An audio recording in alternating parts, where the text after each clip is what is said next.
Hello दोस्तों, welcome back to stories by Nini. आज की कहानी अपराजिता नाम की एक लड़की की है जिसके साथ उसके ही पिता ने इतना बुरा किया कि उसका हाल बहुत ही बुरा हो गया। मेहता जी शहर के बहुत बड़े वकील थे और अपराजिता उनकी इकलौती लड़की थी। लेकिन कई दिनों से अपराजिता की तबीयत बहुत ज़्यादा ख़राब हो गई थी।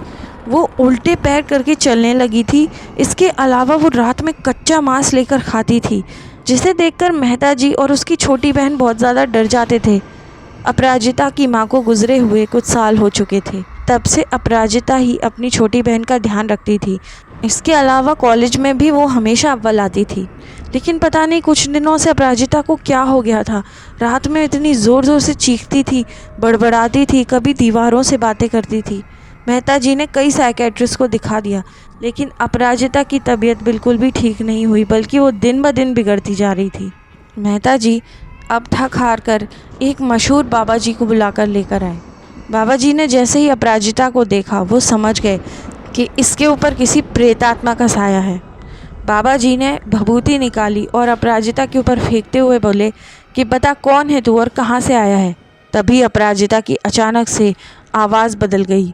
भभूति से उसको तेज़ जलन महसूस हुई और उसने अपनी आवाज़ बदलते हुए कहा, मेरा नाम सुधीर है और मैं यहाँ बदला लेने आया हूँ। बाबा जी ने पूछा, सुधीर कौन?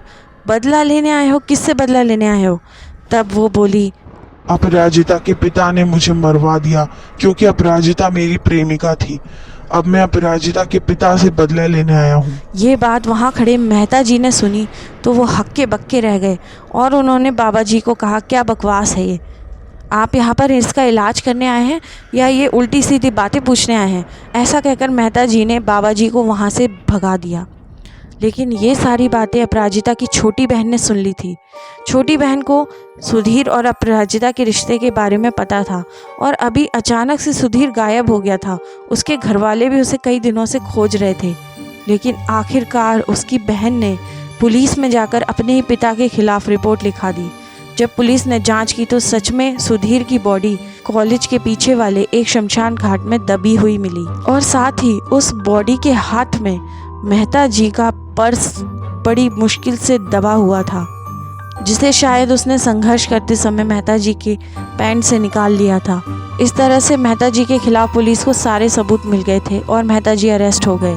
मेहता जी के अरेस्ट होते ही अपराजिता की तबीयत धीरे धीरे सुधरने लगी अपने आप और कुछ समय बाद वो बिल्कुल ठीक हो गई।